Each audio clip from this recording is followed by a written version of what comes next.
Hi everyone, I'm Ros Gervais. I am a business coach for new and rising artists. I help my clients to develop the confidence to show up as an artist, to sell their work, and also to master your marketing so that you can build a fulfilling art business that you love and get paid to do exactly that. And this is even if you're self-taught and have no idea about the business side of art. Let me know, do we have many self-taught artists in here? Or are you formally trained? Let me know in the comments. Technically, I am self-taught myself. I did go to design school many years ago, but it wasn't fine arts. So I'm all about supporting self-taught artists. If you have a degree, I'm also here to support you, but I am all about possibility, potential as well, and getting out of our own way, because I think a lot of the time, self-taught artists think they can't be a real artist because they're only self-taught. I totally disagree with that, and I'm here to help you to see that and to chase your art dreams as well. Now, in addition to being a business coach for artists, I am also a practicing modern botanical painter with work in 3 Australian galleries. I have first-hand experience in building an art biz from scratch and developing a passion for art into a 6-figure multiple income stream business that I love. Not only do I walk the talk, but I have supported thousands of artists through my free and paid services, and I cannot wait to help you on your journey too. Now, today, our topic, yay, let's get started talking about this crucial ingredient for every artist who is wanting to sell their work, because we're going to be talking about balancing the art side of art business with the business side of art business. And it's a really common challenge. Let me know, is this something that you struggle with a little bit? Let me know, are you stuck with it now? Have you had a hard time with this in the past? Is it something that is ongoing for you? Because I would really love to know. Because I actually really struggled with this a lot at the start of my art journey, because in the early days, I had a day job. I was a primary teacher. I had small children, and art was my side hustle. So I almost had these 3 things going on at the same time, and it was a complete juggling act. Let me know, is that you as well? Are you balancing 5 million things? If I was making a lot of art, like spending a lot of time making art, I was feeling guilty that I wasn't working on the business side. And if I was spending a lot of time on the business side, I was feeling guilty that I wasn't spending enough time on the art, let alone the mum guilt. Let's not talk about that. So it is really challenging. It's like a seesaw of guilt. That's what I found in the early days. And I'm wondering, I don't know if you relate. Look, it was particularly challenging back then. And I want to give you the real talk now as well and let you know that I actually don't believe this challenge, this juggle between the art side and the business side can be fixed once and for all. I don't think it works like that, because it will come up again and again throughout your art career. So the trick instead is having the tools for assessing the problem, assessing where you're at, why you're feeling out of balance, and then readjusting things so that they work better for you, okay? So on my journey, I have discovered a number of tools that can really help, and that's what I'm going to be sharing with you today, specifically around balancing art and business.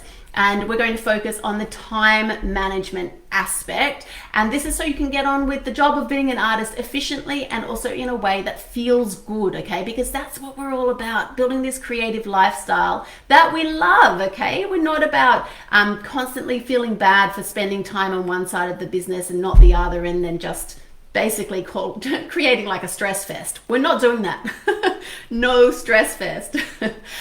Balancing, like finding this balance between the art and the business side is a really important thing, right? Because if you're wanting to sell your art, both sides are important. We do need both sides in the mix. So my goal for you, if you want to take this on board, is to find a system that works for you as a unique individual with your unique scenario, your unique art, your unique business goals, okay? We want a system that works for you.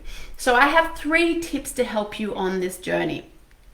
Tip number one is around task prioritization. Does anyone here run their whole life off a to-do list?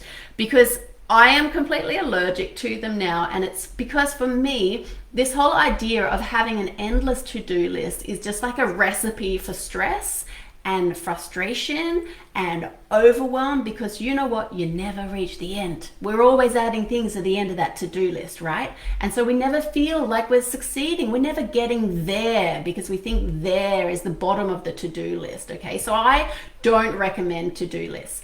Instead, I recommend this prioritization. So spending some time to identify the most important parts of your art and business aspects in your art career is going to make a huge difference.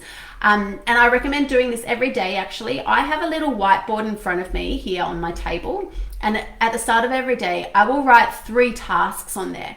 And they will be 3 tasks that will I'll have 2 sort of methods. The first one is to think about the 3 tasks that are going to move the needle, which just means, as you probably know, bring you the results that you're after, okay? So 3 things that are going to move the needle, like the 3 most important things that you have to do that day, okay? So that's one method. That's the one I generally use. But another method that you could look into is the Eisenhower matrix, which you may have heard of. And that's where you rate all of your tasks by importance and also urgency. And then you can see which ones you really need to prioritize on that particular day. Okay, so that's tip number 1, is the prioritization. Really, really, really, really important, because it's going to mean that you spend your time on the things that actually matter most based on your unique situation.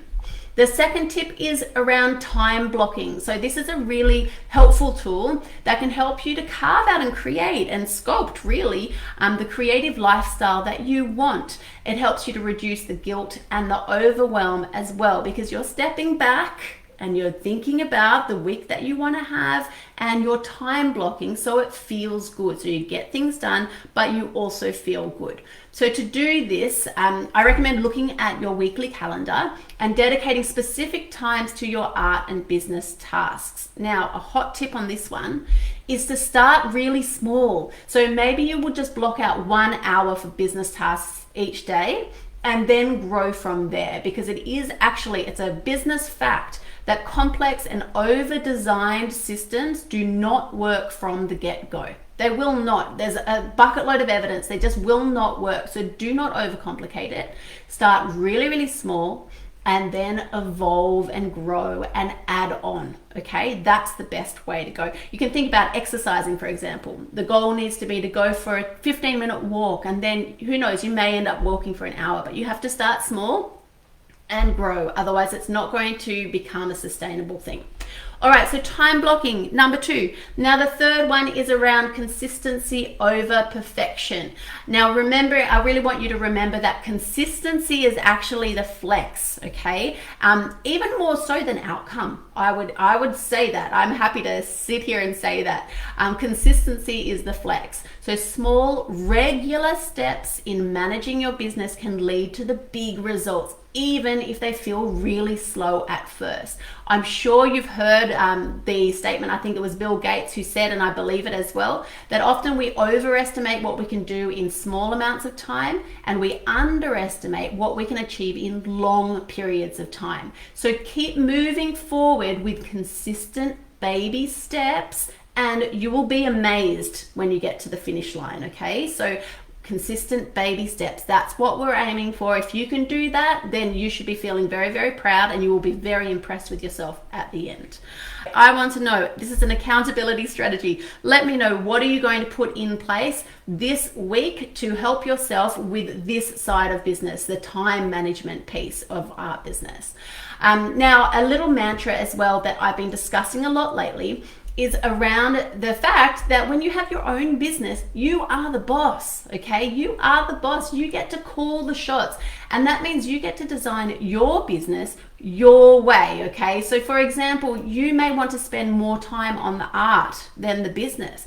That's totally fine. You get to decide that. Or maybe you want to spend your term time, if you work in terms because you have kids, you might want to spend your term time on the art and then your school holidays on the business stuff.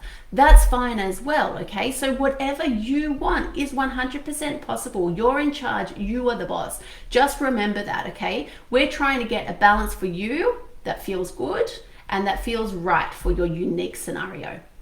Now, if you are not yet on my email list, I would love you to come and register for my email list. I'll pop the link down in the chat and also in the caption for this live, because I actually turn our sessions today into a blog post which hits my website, and I send out an email alert about that. So you can save that blog post, have it handy when you need it, copy paste notes, whatever you need to do from the blog post to help you on your journey. Okay, so make sure you are subscribed to my email list so that you can go and get amongst all of those goodies. So thanks again, guys, for tuning in today. Now, just remember, you are the boss. And also, I would love to know below, remember this, what is the one step that you are going to take this week to help you to move towards balancing your art and your business? What are you going to do? Drop that into the comments. Even if you're catching this as a replay, it's really, really important, this accountability piece.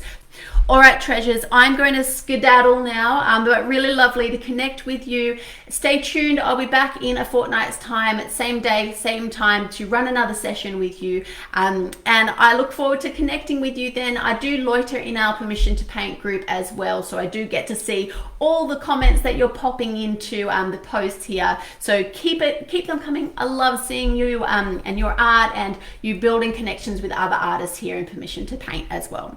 All right, lots of love to you all. See you soon. Bye.